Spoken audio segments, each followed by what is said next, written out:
उपमुख्यमंत्री अजित पवारांनी पिंपरी चिंचवड दौऱ्यादरम्यान एका सभेमध्ये बोलताना वेगवेगळ्या विषयांवर भाष्य केलं।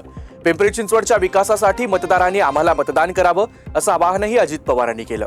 दरम्यान या भाषणात त्यांनी खासदार शरद पवार यांचा उल्लेख करत केलेल्या विधानाची सगळीकडे चर्चा होते।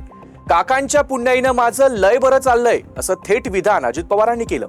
काकांच्या पुण्याईनं माझं लय बरं चाललंय, गळ्या शपथ सांगतो, त्यामुळे माझ्याबद्दल काळजी करू नका असंही अजितदादा म्हणाले।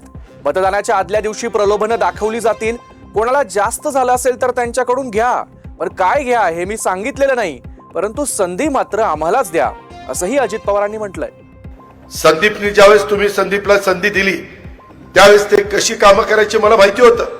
माझं सरकार नव्हतं पण मी पालकमंत्री होतो, त्याच्यामुळे मी त्यांना म्हणायचो की बाबा तुमच्यासारख्यांची मला गरज आहे, आपण बरोबर काम करू, मला काही दुसरी इथनं अपेक्षा नाहीये। काकाच्या पुण्याईनं माझं लय बरं चाललेलं,